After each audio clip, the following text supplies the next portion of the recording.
आप सभी को मेरा नमस्कार और जय हिंद। मेरा नाम भास सैनी है। ओवरऑल मैं अद्वैत भास सैनी में आप सभी का स्वागत है। हम ये तीसरी क्लास दे रहे हैं 2026 के लिए। मैं शॉर्ट वीडियोस दे रहा हूँ, ठीक है। अब ये स्फेयर कटिंग पे है, इससे पहले भी 2 क्लास दे दी है। बहुत ही इंपॉर्टेंट क्लासेस दे रहा हूँ मैं आपको, बिल्कुल भी मिस नहीं करनी। पहली क्लास रोम्बस के ऊपर थी और दूसरी क्लास जो हमने दी है वो पॉलीगन के ऊपर थी। ये स्फेयर कटिंग के ऊपर क्लास है, ठीक है। तो मैं इसमें आपको क्वेश्चंस कराऊंगा, ये सारे क्वेश्चंस कराने वाला हूँ मैं, ठीक है। आप चाहो तो इसको पॉज करके पहले ये सारे क्वेश्चन अटेम्प्ट कर सकते हो। पहले मैं इसके वार्म अप पे जाऊंगा। वार्म अप, स्फेयर के बारे में क्या पता है, स्फेयर कटिंग पढ़नी है हमने। पहले स्फेयर के बारे में पढ़ते हैं। जैसे मान लीजिए एक ये स्फेयर है, 3D शेप है, आपने बोला ठीक है, गोलाकार शेप है, ठीक है। आपने बोल दिया कोई दिक्कत नहीं है। स्फेयर के बारे में हमें क्या क्या पता है? हमें पता है इसका वॉल्यूम होता है 4/3 पाई आर क्यूब। अगर जैसे मान लीजिए ये रेडियस है तो 4/3 पाई आर क्यूब। अगर मेरे को किसी ने बोला कि भाई इसका टोटल सरफेस एरिया बताओ या फिर कर्व सरफेस एरिया, वो कितना होगा, तो आप बोलोगे वो कितना आएगा, 4 पाई आर स्क्वायर। ये जो स्फेयर है ये सॉलिड है, यानी कि अंदर ठोस है। मतलब अंदर जो चाहे मेटल की बनी हुई है, रबड़ की बनी हुई है, किसी भी चीज की बनी हुई है, ठोस है। आपने बोला ठीक है, कोई दिक्कत नहीं है। अगर मान लीजिए मेरे पास एक होलो हो गया, होलो, ठीक है। होलो का मतलब है अंदर ठोस नहीं है, तो इसकी कोई थिकनेस भी होगी, मतलब इस तरीके से, और अंदर खाली है। तो आपने बोल दिया मान लो ये स्मॉल आ रहा है और ये कैपिटल आ रहा है। अगर मेरे से कोई पूछे कि भाई इसका वॉल्यूम कितना आएगा, वॉल्यूम ऑफ मटेरियल पूछेगा, तो मैं बोल दूंगा वॉल्यूम ऑफ मटेरियल है 4/3 pi r cube minus are cube.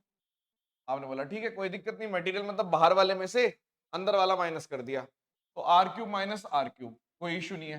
ये मटेरियल है। लेकिन अगर मान लो किसी ने बोला कि इसके अंदर कितना लावा आ जाएगा या फिर कितना मटेरियल आ सकता है, मतलब ये मटेरियल हो गया कि जिससे बना है। और अगर कैपेसिटी पूछ ली, मान लो अंदर की पूछ लिया, तो बोलोगे आप 4/3 पाई आर क्यूब। किसी ने मेरे से पूछ लिया लेट से कि outer surface area, total surface area वो भी आउटर, तो आप बोलोगे 4 पाई आर स्क्वायर। और अगर इनर पूछ लिया, टोटल सरफेस एरिया इनर, तो हो जाएगा 4 पाई स्मॉल आर स्क्वायर। और अगर पूरा पूछ लिया तो वो लिखेंगे आपको कि आउटर और इनर मिला के बताओ, ऐसे नहीं पूछ लेंगे, कंफ्यूज नहीं करेंगे आपको कि भाई हम आउटर दोनों जोड़ दें, ठीक है। तो वो पूछेगा, आपको लिख के देगा कि भाई आउटर और इनर दोनों बता दीजिए। ओके, अब मैं चलता हूं, कटिंग की बात करता हूं। देखो इसकी कटिंग तो बहुत ही आसान है। जैसे अगर मान लीजिए मैंने ये काट दिया तो अंदर तो खोखला रहेगा, ठीक है। लेकिन अगर मान लीजिए मेरे को सॉलिड की कटिंग करनी है, वैसे मैं इसके होलो वाली भी कटिंग लाया हूं, सब कुछ है। मतलब आपने बोला लेट्स से ये आपका कट हो, ये वाला स्फेयर है और आपने सेंटर ये रहा, यहां से कट लगा दिया एक। जैसे ही मैं एक कट लगाऊंगा, पहले हम सेंटर से, बट मैं एक बोनस कंसेप्ट भी दूंगा कि सेंटर से नहीं कट रहा, तब कैसे होएगा वो पेपर में नहीं आएगा, बट हम कराते हैं तो मैं आपको भी करा दूंगा। तो आपने बोल दिया मान लो ये सेंटर है, यहां से कट हो रहा है। आपके हिसाब से जब भी कटिंग होगी तो नए सरफेस जनरेट होंगे, जब भी कटिंग होगी तो नए सरफेस बनेंगे। ओल्ड सरफेस एरिया कितना है? आपने बोला टोटल सरफेस एरिया जो ओल्ड है वो है मेरा 4 पाई आर स्क्वायर, मान लो ये आर है, ठीक है।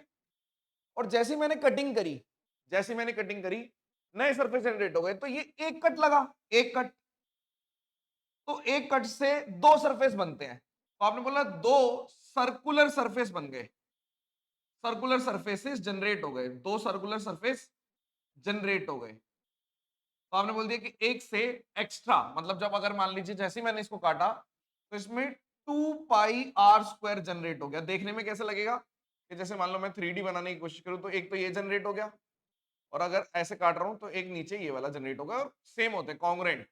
मतलब ये भी पाई आर स्क्वायर है और ये भी पाई आर स्क्वायर है, तो एक कट से आपके दो जनरेट हो गए, ठीक है। तो बेसिक सा मान लो एक क्वेश्चन आ गया कि ऐसे कट लगा दिया सेंटर से, ऐसे कट लगा दिया। मान लो आप ये कह सकते हो कि एक कट से 2 पाई आर स्क्वायर जनरेट हो गया। मान लो मैंने एक और कट लगा दिया तो यहां पर भी आपका 2 पाई आर स्क्वायर जनरेट हो गया। तो आप बोल रहे हो कि एक तरीके से मैं स्फेयर को, अगर दो कट में एक कट ये रहा, एक कट ये रहा, तो मैंने इसको चार पार्ट्स में कर दिया, चार पार्ट में ब्रेक कर दिया, चार पार्ट्स में, और दो कट लगाए। तो आप हमारे हिसाब से जो ओवरऑल, लेट से अब ये पूछेगा कि ओवरऑल कितना टोटल सरफेस एरिया रहेगा कम्युलेटिव, कम्युलेटिव का मतलब सबको मिला के चारों पार्ट का, या सिंगल का भी पूछ सकता है। तो हम पहले कम्युलेटिव निकालेंगे फिर सिंगल निकाल देंगे। तो कम्युलेटिव का मतलब है कि ओल्ड टीएसए में से टीएसए में एक्स्ट्रा जुड़ जाएगा। तो आपने बोला ओल्ड कितना था 4 पाई आर स्क्वायर, और 2 से 2 pi r square 2 pi r square, यानी कि 4 पाई आर स्क्वायर और जुड़ गया, यानी कि आपके हिसाब से 8 पाई आर स्क्वायर हो गया। लेकिन ये कितने पार्ट्स में टूट गया था, 4 पार्ट का है। तो किसी ने मेरे से पूछा कि एक पार्ट का बता दो, या तो टोटल पूछेगा या एक पार्ट का पूछा, तो मैं इसको 4 से डिवाइड, यानी 2 pi r square. For example, और अगर जैसे एक ही से करता मैं, लेट से एक ही कट लगाता, तो जैसे मैंने एक कट लगाया तो 2 इक्वल पार्ट हो गए। तो आपके हिसाब से जो 2 पार्ट है उनका टोटल सरफेस एरिया कितना आएगा, 4 पाई आर स्क्वायर तो आएगा ही आएगा, और एक्स्ट्रा जुड़ गया यानी कि 2 पाई आर स्क्वायर और जुड़ गया। तो 2 पार्ट का ओवरऑल है 6 पाई आर स्क्वायर, और अगर मुझे एक पार्ट का निकालना है तो 3 पाई आर स्क्वायर। अब क्वेश्चन में एक चीज और आती है पेपर में, जैसे अगर आपका ये स्फेयर है, अब इसको मैंने 8 पार्ट में कट किया।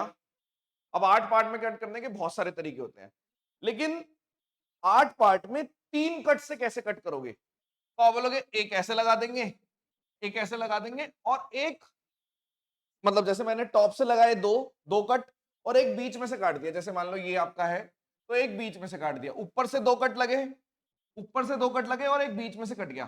तो आपके हिसाब से अब 8 पार्ट्स हो गए। तो 8 पार्ट्स में 4 पाई आर स्क्वायर तो था ही था, और हर एक से हर एक कट से 2 हुए, तो 3 कट, तो 3 इंटू 2 पाई आर स्क्वायर। तो आप कह सकते हो कि ये जो 8 पार्ट आ गए इनका है 10 पाई आर स्क्वायर ओवरऑल। तो अगर मेरे से किसी एक का पूछेगा तो 8 नीचे भेज दूंगा, एक का पूछेगा तो 8 नीचे भेज दूंगा। तो इस तरीके से चीजें होती है, लेकिन और भी चीजें आएंगी, बहुत सारी और आएंगी। ऐसा नहीं है कि कटिंग वाले क्वेश्चन में इतना ही रहेगा, और भी चीजें हैं। वार्म अप के लिए इतना बहुत है। अब जैसे एक सवाल है, सवाल देखिए आप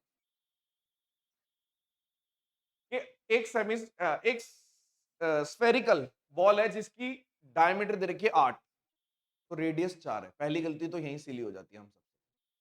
अब इसको 2 बराबर पार्ट्स में तोड़ दिया, तो कर्व सरफेस एरिया जो हुए, जो 2 बराबर पार्ट्स में, तो उनको करा ग्रीन, और जो वाइल्ड कर्व सरफेस एक को करा, एक वाले को करा ग्रीन, और दूसरे वाले का कर्व सरफेस करिया रेड, और जो दोनों के बेस थे उनको ब्लू कर दिया। तो cost of painting with blue 2 रुपए के हिसाब से चल रही है, और पेंटिंग कर्व वाली 3 रुपए के हिसाब से। तो टोटल कॉस्ट कितनी आएगी? आप एक चीज समझो, पहले सवाल क्या है कि जैसे एक आटा और 2 पार्ट्स में तोड़ दिया, तो ऊपर वाला कर्व सरफेस एरिया, नीचे वाला, ऊपर वाला कर्व सरफेस एरिया ऊपर वाला कितना है 2 पाई आर स्क्वायर, नीचे वाला कितना है 2 pi r square, base area कितना है, बेस एरिया भी 2 पाई आर स्क्वायर। हमने बोल दिया ठीक है। बेस एरिया के कितने रुपए ले रहा है? ये बेस एरिया के ले रहा है 2 रुपए के हिसाब से। आपने बोला ठीक है, 2 रुपए के हिसाब से लगेंगे बेस एरिया जो ब्लू वाला है, क्योंकि बेस एरिया का मतलब है जो, जैसे मैंने अभी समझाया था आपको कि ये वाला और जो ये वाला है ये ब्लू है, और इसमें अगर मैं ऊपर वाला बोल दूं तो एक ग्रीन है एक रेड है। जैसे एक ग्रीन है ये वाला कर्व, और एक आपने बोल दिया रेड है, ऐसे बोल रहा हूं, ठीक है। खैर सुंदर सुंदर बनाने की तो जरूरत नहीं है, वो तो समझाने के लिए कर रहा हूं। खैर, तो आपने बोला कि जो ब्लू वाला है वो 2 रुपए के हिसाब से है, और जो कर्व वाले हैं, ये भी कर्व है ये भी कर्व है, 3 रुपए इसके और 3 रुपए इसके। आपने बोला 3 रुपए इसके, 3 रुपए इसके, 2 रुपए इसके, तो 4 ये आ गया 4 pi r square, pi r square तो रहेगा ही रहेगा, 6 ये आ गया, और फिर से आपने बोल दिया 6 ये आ गया।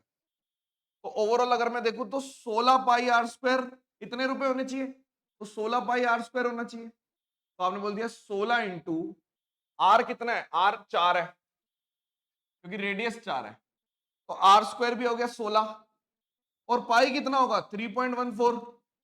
तो अगर 256 को 3.14 करेंगे तो आप बोलोगे कि 750 तो ज्यादा ही जाएगा, तो ये नहीं हो सकता, ये नहीं हो सकता, ये नहीं हो सकता, ये आंसर है। एक्सप्लेन किया है पूरा, अच्छे से बताया, वरना आप तुरंत कर सकते हो इसमें। बस इतना ध्यान रखना है कि 2 सरफेस जनरेट होंगे। सिली क्या हो जाती है, बच्चे क्या करते हैं, यहाँ पे पाई आर स्क्वायर ले लेते हैं, एक कट से 2 जनरेट हो गए। तो ये वाला ब्लू करना था तो 2 रुपए के हिसाब से, ये वाला भी 3 रुपए, ये वाला भी 3 रुपए। Is it clear?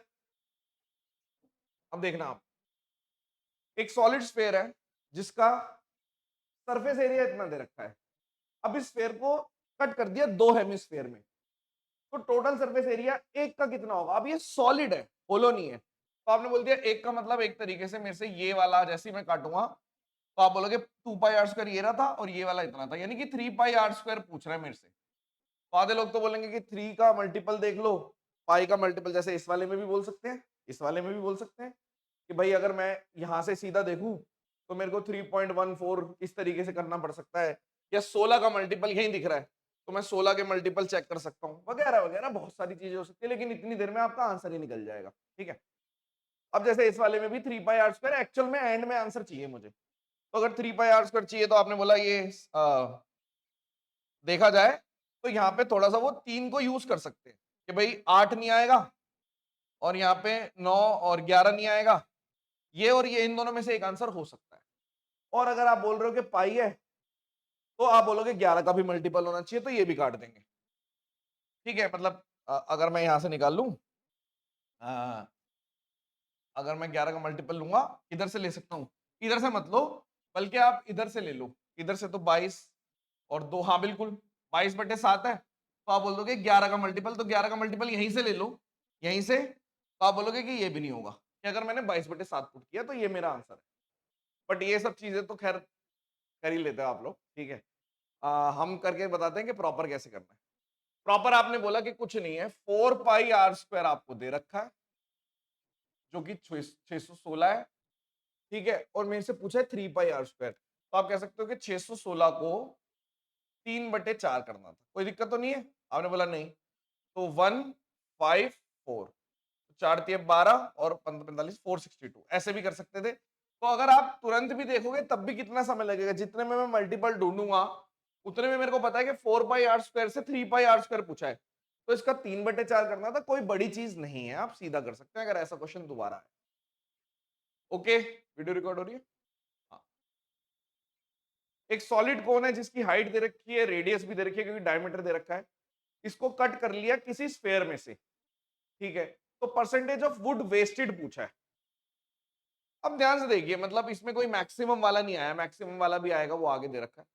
अभी इसने बोला कि अगर मेरे से कभी भी परसेंटेज पूछा जाए तो मैं अगर वॉल्यूम ऑफ कोन और वॉल्यूम ऑफ स्फेयर का रेशियो निकाल दूं, वॉल्यूम ऑफ कोन कितना है 1/3 पाई r स्क्वायर, आर स्क्वायर कितनी आ गई 21 21 और h 42, ठीक है, और स्फेयर का कैसे निकालोगे 4/3 पाई r क्यूब, तो आपने बोला 24 24 और 24, तो इससे ये कट गया, 3 से ये 3 कट गया, ठीक है, तो आपने बोल दिया यहाँ पर कितना आ गया 7 7 7 8 7 8, यहां पर भी अगर मैं 2 कर देता हूं तो 7 और 8, तो आपका आ गया ये 343 है और ये 1024 है, 512 का डबल। तो कौन इतना है और ये इतना है, तो वेस्ट कितना हुआ 1024 में से 343 माइनस कर दिया, तो आपने बोल दिया कि मेरा वेस्ट कितना हुआ, अगर मैं ध्यान से देख रहा हूं 681 वेस्ट हो गया। तो जो 681 है वो 1024 का कितने परसेंट है, अगर ये 1000 होता तो 68 होता, लेकिन 1000 से कम है, तो आपने बोला 68 से कम आना चाहिए थोड़ा सा, तो ये नहीं हो सकता, ये नहीं हो सकता, इन दोनों में से एक आंसर है। अब अगर मैं ध्यान से देखूं तो इसको निकालने का भी तरीका देख लो कि इन दोनों में से कौन सा आंसर आएगा। अगर मेरा अगर मेरा 10% इतना है, 10% इतना है, तो अगर हम देख रहे हैं इसको 6 से तो मल्टीप्लाई कर ही दिया, ठीक है, आपने बोला 6 से मल्टीप्लाई कर दो 60, बिल्कुल ठीक है, तो मेरा ये आ जाएगा लगभग 600 कुछ, बल्कि अगर मैं ध्यान से देखूं तो मैं इसको ये मान लेता हूं, दोनों है ना, दोनों है ना, तो आप देख लो कि 1024 को अप्रॉक्स ही दे रखा होगा, लगभग अप्रॉक्स है, तो आप डिजिट सम नहीं लगा सकते, अप्रॉक्स ही लगा सकते हो। तो अगर मैं देख रहा हूं कि मेरा इन दोनों में से एक आंसर है, ठीक है, तो या तो 70% जब मैं ले रहा हूं तो मेरा एक तरीके से बोल सकते हो कि अगर 70% है तो उसमें से या तो 2.5% कम है या 2.5 से ज्यादा, तो अगर मेरा 70% होता, ठीक है, समझना मेरी बात, तो आप बोल देते ये कितना आ रहा है 7 चौक 28, 7 दूनी 14, 16 और 7, लेकिन इसमें से कितना कम है लगभग अगर मैं देख लूं, तो आपने बोला 19 और 16, लगभग अगर मैं बोल दूं 35 के आसपास कम है, तो इसका इसका 1% 10 है, तो 35 के आसपास मतलब 3% से तो ज्यादा ही जाएगा, यानी ये नहीं आ सकता, ये आंसर है। देखो मैंने थोड़ा सा एक्सप्लेन किया है, आप चाहो तो इस तरीके की ट्रिक एक मैंने वीडियो बनाई थी पर वो प्रैक्टिस से आएगी, डिवीजन बाय अभाज्य से नहीं, ऐसे करके 6-7 साल पुरानी वीडियो दिखेगी आपको। क्या हम ऐसे भी देख सकते हैं कि हम इसमें कह सकते हैं कि मान लो 70% से कितना कम है, तो 3 से ज्यादा ही है, तो 67 से तो कम है, और पूरा निकालोगे तब भी ठीक है। कोई बड़ी बात नहीं है, इसमें इसमें कैलकुलेशन थोड़ी सी है। आगे देखते हैं। एक होलोस्फेयर है आपकी बारी, होलोस्फेयर जिसकी रेडियस दे रखी है, इसको दो बराबर पार्ट्स में कट कर दिया, वो भी ठीक है। अब सेंटर से पास हो रहा है। What is the 75% of the curved surface area? तो कर्व्ड सरफेस एरिया कितना होगा जब होलोस्फेयर को कट कर दोगे? तो आप बोलोगे कर्व्ड सरफेस एरिया हो जाएगा 2 πr²। और इसका 75% 3/4 पूछा है। आपने बोला ठीक है, और अप्रोक्स निकालना है, अब वो नहीं लग सकता डिजिट सम या कुछ भी, तो आपने बोल दिया ये कितना आ गया 3/2 इंटू 22/7 इंटू 21 तो यहां पर 3 आ गया, यहां पे 11 आ गया। ठीक है, तो आपने बोल दिया 11 और 9, तो 21 इंटू 9, 9, और यहां पे फिर से 11 से मल्टीप्लाई कर दो, 9 और 7 और 0, 2079 के आसपास मेरा आंसर आएगा। तो आप मार्क कर दोगे 2080। गलत है, अप्रॉक्स भी कर सकते थे चाहो तो, इतनी दूर दूर ऑप्शन है। तो आपने बोल दिया ये कितना हो सकता था, लगभग कितना है? आप बोल रहे हो 21 इंटू 9, 2000 मान लो, लगभग लगभग 2000 से कम आएगा, और उसको भी 10 मान लो। हाँ 2000 ही आएगा, 2000 से थोड़ा ज्यादा ही आएगा ओवरऑल। मतलब मैं इसको अगर दूर ऑप्शन देख रहा हूं तो मैं ऐसे कह सकता हूं कि 21 इंटू 9 इंटू 11, इसको भी 10 मान लो, इसको भी 10 मान लो, तो 2100 के आसपास आंसर है। ये आंसर आ गया। ऐसे भी कर सकते थे, बट जब हम कर लेते हैं, जब आपका फ्लो बन रहा होता है ना, जब एक बार फ्लो बन चुका होता है उसके बाद दिखती है ये चीजें कि ये भी हो सकता था, ये भी हो सकता था। होता ही नहीं होता, एक बार करने के बाद लगता है कि अरे हाँ ये भी तो हो सकता था। खैर, एक हेमिस्फेरिकल डिप्रेशन, हेमिस्फेयर निकाला और क्यूब में से, तो बताइए सरफेस एरिया रिमेनिंग सॉलिड का कितना है? अब समझने वाली बात ये है कि जैसे मान लो एक क्यूब है, आपने बोला ठीक है, हर एक फेस में से हेमिस्फेयर निकाल दिया आपने, ये ऐसे डिप्रेशन, ऐसे डिप्रेशन, 6 के 6 फेसेस में से। अब मैंने बोला जब भी कटिंग होती है, ये भी कटिंग है, तो कुछ रिमूव होता है और कुछ एक्स्ट्रा आता है। जैसे आपने बोला कि रिमूव क्या हो रहा है, अगर ध्यान से देखें, एक चीज समझ लो, बस एक फेस पे समझ लो कि ऊपर से तो एक स्क्वायर रिमूव हो गया, यानी -πr² रिमूव हो गया, मान लो ये आर है, और ये +2πr जनरेट हो गया, क्योंकि हेमिस्फेयर का कर्व सरफेस एरिया कितना होता है 2πr²। तो ओवरऑल ओवरऑल ओवरऑल πr² बढ़ रहा है, यानी कि जो भी मेरा आंसर है उसमें ओल्ड टीएस से तो जुड़ेगा जुड़ेगा, और उसके अंदर 6 सरफेस पे πr² जुड़ेगा, यानी ये मेरा आंसर है। देखो कैसे, ओल्ड टीएस से कितना है 6a², 6 इंटू a² तो 100, और 6 πr², तो आपने बोला 22/7, और r² कितना है 2 का स्क्वायर 4, ये है ना, रेडियस लेनी है, 4 मत ले लेना, 2 का स्क्वायर 4, तो आपने बोल दिया 24, यानी 22 इंटू 24/7, यानी ये 528/7, तो 7 56 8 से कम है, यानी कि लगभग 70, बल्कि 75 पॉइंट समथिंग, तुरंत ही आंसर आ गया कि 600 में 75 पॉइंट समथिंग जुड़ेगा। ये एक बार फिर से समझ लो क्या किया हमने। आपने बोला कि एक मेरा, ये मेरा क्यूब है मान लो, हर एक में से एक वो ले लिया डिप्रेशन, ऐसे यहां से ये निकाल दिया, खोद दिया, तो ये वाला रिमूव हो गया और ये वाला जनरेट हो गया। तो ओवरऑल जब रिमूव और जनरेट हो रहा है तो -πr² और ऐड 2πr² हो रहा है, तो ओवरऑल πr² जनरेट हो गया। और ऐसे कितने फेस होते हैं क्यूब में? 6।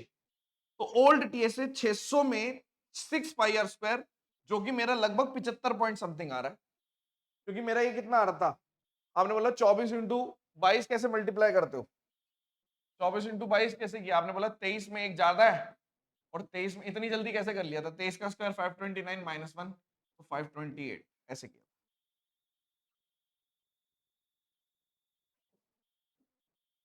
एक सॉलिड स्फेयर है जिसका सरफेस एरिया दे रखा है एस, इसको 4 बराबर भागों में काट दिया, दो प्लेन से, दो प्लेन 4 बराबर पार्ट में, मतलब सेंटर से ही जाएगा। आपने बोला ठीक है, बहुत अच्छा। Total area of all pieces चाहिए।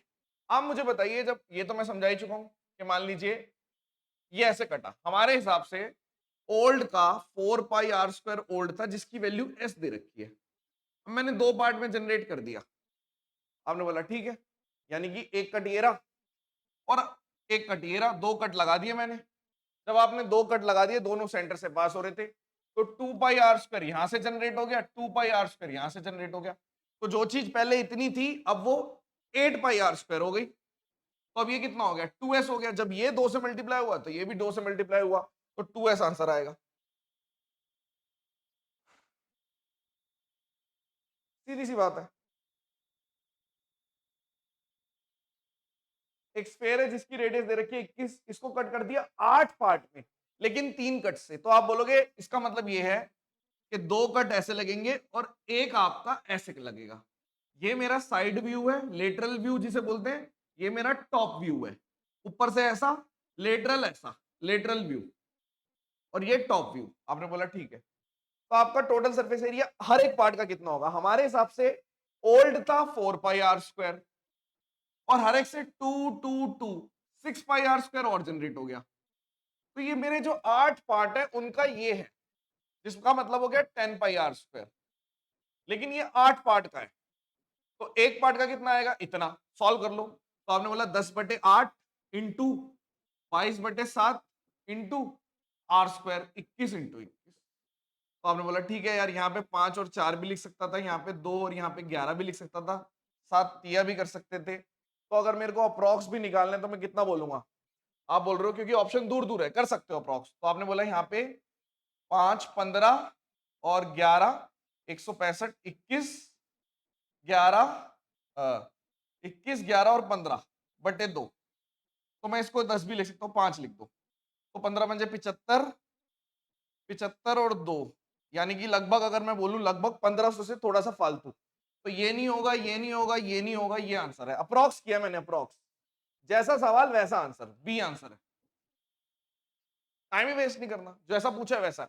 और ऐसा नहीं है कि एक ही क्वेश्चन में कर रहा हूं, मैं लगभग सब में कर रहा हूं, क्योंकि दूर दूर ऑप्शन है इसलिए। पास होते तो मुझे कैलकुलेट भी करना पड़ रहा है। ठीक है। तो आपने बोला कुछ नहीं है, 5/4 हो गया, 10/8 हो गया, तो 5/4, फिर 2 से काट दिया। इसको सब सॉल्व किया तो मैंने क्या किया था, एक जगह 15 लिख दिया था, एक जगह 11, एक जगह 21, और यहां पर मैंने 2। तो आप चाहो तो इसको भी 10 कर सकते हो। तो आप बोलोगे 15, 165, 1650 के आसपास हो गया लगभग। तो 1650 के आसपास ये है, जैसे मर्जी कर लो। ठीक है। Selection follows my friend, selection follows. आप जैसे मर्जी कर लीजिए, जस्ट फॉलो मी। ठीक है। अब देखो, क्यूब मैक्सिमम वॉल्यूम का जो टच कर रहा है, मतलब एक क्यूब है जिसका मैक्सिमम साइज है, वो टच कर रहा है और स्फेयर को, मतलब सारे, मतलब उसके जो वर्टिसेस हैं, कॉर्नर्स हैं, जो उसके कॉर्नर्स वो टच कर रहे हैं। तो what is the ratio of the volume of the cube two the, ऐसे सवाल बहुत आते हैं। इनमें कुछ इररेलेवेंट भी होते हैं, वो भी लाया हूं मैं, लेकिन उसकी जरूरत नहीं पड़ेगी। आपने बोला एक तरीके से ये ऐसे, ऐसे करके, ऐसे मान लो, और ये यहाँ पे टच हो रहा है, ये यहाँ पे टच हो रहा है, ऐसे। ठीक है। अब आप ऐसे कह सकते हो ये वाला भी, मतलब 3D है कोई व्यू। आप मुझे एक सिंपल सी बात बताइए, ये जो होता है क्यूब का बॉडी डायगोनल होता है, बॉडी डायगोनल कितना होता है क्यूब का? √3 है। बॉडी डायगोनल √3 है, और हमारे हिसाब से ये 2r है। खत्म। अब अगर मेरे से पूछा है वॉल्यूम ऑफ क्यूब और वॉल्यूम ऑफ स्फेयर, तो आपने बोला वॉल्यूम ऑफ क्यूब है ए क्यूब, वॉल्यूम ऑफ स्फेयर है 4/3 पाई r³ है। तो मैं r को भी एक ही फॉर्म में लिख दूं, यानी अगर आपने बोल दिया ये √3/2a है, तो आप बोलोगे r³ करना है, तो इसको मैं कैसे करूंगा? आप बोलोगे इसको लिख दो 3√3 a³ और 8। तो a³ से a³ कट गया, 3 से 3 कट गया, यहां पे 2 आ गया, तो 2/√3 पाई, 2/√3 पाई सॉल्ट। मेन आपको डायगोनल पता होना चाहिए, जैसे कि मेरा जो क्यूब का बॉडी डायगोनल होता है वो √3a होता है। बॉडी डायगोनल, क्यूबॉइड का बॉडी डायगोनल क्या होता है? आप बोलते हो L² + B² + H²। तो बॉडी डायगोनल्स की बात कर रहा हूं मैं, पता है ये चीज? ठीक है। बॉडी डायगोनल अब निकालते कैसे? अगर बॉडी डायगोनल बोलोगे तो निकाल भी दूंगा, फिर वो क्लास लंबी हो जाएगी, जो पर्पस है वो सॉल्व नहीं होगा। कम समय में मैक्सिमम आउटपुट देना है आपको, ताकि आपको ये भी ना लगे कि टाइम बहुत ज्यादा वेस्ट हो रहा है, आप कंटिन्यू भी कर पाओ। जो आपका रूटीन चल रहा है चलने दो, उसमें बस इसकी आदत डालो कि ये जरूर करना है हमने। खैर, एक क्यूब है मैक्सिमम वॉल्यूम का जो कट कर दिया हेमिस्फेयर में से। अब की बारी हेमिस्फेयर में से कट कर दिया, तो आपको लिखना है कि साइड ऑफ क्यूब और रेडियस में क्या रेशियो है। एक तो 3D वाला रूल तरीका होता है, या फिर देखो जैसे अब ये हेमिस्फेयर है और इसमें मैं इसको स्फेयर ही बना देता हूं। आप बोल रहे हो यहां पे ऐसे करके मेरा, लेट से ये मेरा एक मैक्सिमम साइज का क्यूब था, ऐसे था। तो अगर मान लो मैंने इसको ऐसे पूरा ऊपर रेप्लिका बना दिया, तो ये मेरा क्या हो गया, क्यूबॉइड हो गया। भाई क्यूबॉइड हो गया, समझ रहे हो या नहीं समझ रहे? आपने बोला हाँ क्यूबॉइड टाइप हो गया। अब 2D में समझो, 2D में एक तरीके से ये स्फेयर है, मेरे को चाहिए हेमिस्फेयर, लेकिन ये क्यूबॉइड हो गया। क्यूबॉइड है ये, क्यूबॉइड। क्यूबॉइड का बॉडी डायगोनल कितना होता है? सेम तरीका, क्यूबॉइड का बॉडी डायगोनल कितना होता है? आप बोलते हो, अब जैसे ये वाला मेरा ए है, तो ये भी ए, ये ए मतलब लेंथ भी, लेंथ 2a मान लो, ब्रेथ ए मान लो, हाइट भी ए मान लो, तो बॉडी डायगोनल कितना आएगा? ये वाली बीच की लेंथ कितनी आएगी, ये वाली? तो आप बोलोगे रूट में 2a का स्क्वायर 4a स्क्वायर, फिर a स्क्वायर, फिर a स्क्वायर, और हमारे हिसाब से ये 2r है। बात बन गई। तो 6 root squaring on both side, root 6 हो गया, स्क्वायरिंग ऑन बोथ साइड, तो 6a स्क्वायर बराबर 4r स्क्वायर। सॉल्व। ये रिलेशनशिप है। चाहो तो अब आपसे पूछा गया है साइड ऑफ क्यूब चाहिए रेडियस की फॉर्म में, तो ए क्या आएगा? आपने बोला यहाँ पे 2, यहाँ पे 3 कर लो, तो मेरा आ गया ए स्क्वायर बराबर 2/3 आर स्क्वायर। तो ए की वैल्यू आ गई √2/√3 आर। ठीक है, सॉल्व। कौन सा ऑप्शन है? ये रहा, ये वाला मान लो। कुछ नहीं किया मैंने, क्यूबॉइड से सॉल्व कर दिया कि बॉडी डायगोनल है, हमारे हिसाब से ये आना चाहिए 2r स्फीयर का, और ये जो बॉडी डायगोनल है वो ये आना चाहिए, क्योंकि ये जो क्यूबॉइड बन रहा है वो किस शेप में बन रहा है? आपने बोला क्यूबॉइड इस तरीके से जो बनेगा मेरा, ऐसे बना रहा हूं मैं, ठीक है? तो मेरे को पता है ये 2a है, ये a है, और ये भी a है, तो इसका बॉडी डायगोनल कितना आएगा? लेंथ का स्क्वायर, ब्रेथ का स्क्वायर, हाइट का स्क्वायर, जैसे मैंने आपको बताया था। मजा आया? एक 3D वाला भी होता है, वो भी मैं कराता था पहले। अब देखो ये जो दो क्वेश्चन है ये इररेलेवेंट है, एसएससी प्रीवियस ईयर क्वेश्चन लिखा हुआ है इन्होंने, बट ये नहीं है। ठीक है, दो तीन चीजें बोनस दे रखी है, क्योंकि इसमें आपकी डेरिवेशन डिफरेंशिएशन यूज होगी। ठीक है, अब जैसे ये सवाल है, इसको रट्टा मान लो। ठीक है, कि मैक्सिमम सिलेंडर साइज का सिलेंडर, जैसे ये स्फेयर में एक सिलेंडर मैक्सिमम साइज का अगर पूछा जाए, और आपसे पूछा गया वॉल्यूम ऑफ सिलेंडर और volume of sphere, volume of sphere ज्यादा आना चाहिए, बड़ा आना चाहिए, तो आप बोलोगे कि सिलेंडर छोटा आएगा, तो ये तो नहीं हो सकता।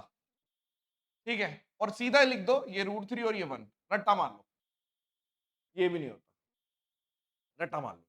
ठीक है, टाइम वेस्ट नहीं करना इन चीजों में, क्योंकि डिफरेंशिएशन आपको आती नहीं है, अगर आती भी है किसी को तो वो कर सकता है। मैंने करा रखा है यूट्यूब पे ये सब, डिफरेंशिएशन भी करा रखी है, उससे मतलब सॉल्व करा रखा है।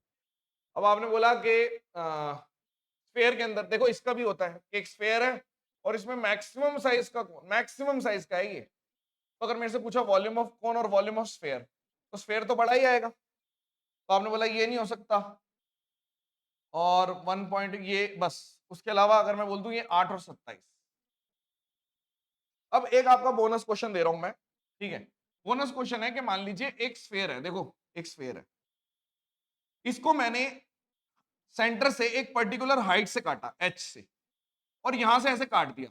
जैसे ही मैंने काटा तो टोटल सरफेस एरिया 25% से बढ़ गया, 25% से टोटल सरफेस एरिया इंक्रीज हो गया। क्वेश्चन समझना, तो मेरे से बोल रहा है एच की वैल्यू निकालो in terms of radius, R की टर्म्स में, यानी कि अगर ये आर है तो आपसे बोल रहा है, तो मैं आपको ये सॉल्व करके दिखाता हूं। मैं फिर से सवाल समझा रहा हूं। एक सवाल है, ये मैं अपने पेड वाले बच्चों को भी कराता हूं, तो आपको भी करा रहा हूं। ठीक है, ध्यान से सुनो कि एक स्फेयर है, सेंटर से एच हाइट पे काटा, तो टोटल सरफेस एरिया 25% से बढ़ गया। तो हाइट बताइए आर की फॉर्म में। मेरी एक सिंपल छोटी सी बात समझना, टोटल सरफेस एरिया वैसे कितना होता है 4πr², तो कोई चीज 25% से बढ़ती है यानी 4 से 5 हो जाती है, तो 4 से 5 हो गई, ये भी 5πr² हो गई, तो πr² बढ़ गया। लेकिन जब हम काटते हैं तो दो नए सरफेस जनरेट होते हैं, एक ऐसे जनरेट हो गया और एक ये ऐसे जनरेट हो गया। आपने बोला ठीक है, तो मान लीजिए ये जो लेंथ है मेरी, ये स्फेयर, ये एक्स, तो आपके हिसाब से 2x² जनरेट होना चाहिए था, 2πx²। 2 पाई एक्स स्क्वायर जनरेट होना चाहिए था, बट रियल में कितना है, पाई आर स्क्वायर। तो आपने बोला ठीक है, पाई से पाई कट गया, यानी अगर मैं एक्स की बात कर रहा हूं तो ये आर बाय रूट टू हो गया। कोई दिक्कत है? यानी कि एक राइट एंगल ट्रायंगल में, एक राइट एंगल ट्रायंगल में जिसमें मेरे को एच चाहिए, ये आर बाय रूट टू है, ये आर है, तो ये भी आर बाय रूट टू हो गई, यही चाहिए था।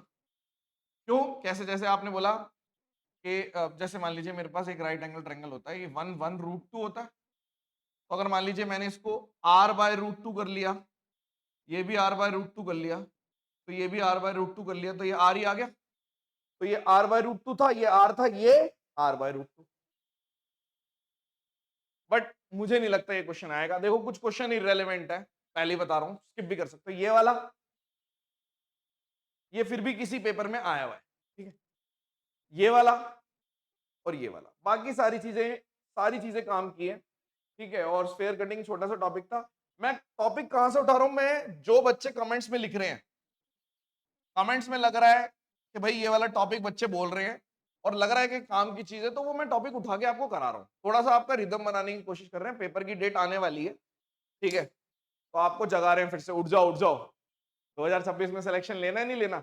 जितने बच्चे ऑलरेडी सिलेक्टेड हैं वो तो ले ही लेंगे दोबारा से, जो नहीं है उनके लिए भी तो है, ठीक है। तो एसएससी के बारे में तो आप बहुत अच्छे से जानते हो, एसएससी एक ऐसी दलदल है जिसके अंदर हम अ, कूद जाते हैं जब एक बारी, उसके बाद भी सेटिस्फाई नहीं होते आप पेपर देते रहते हो जब तक आपको घर के पास अपनी पोस्ट नहीं मिलती, ये सच्चाई है।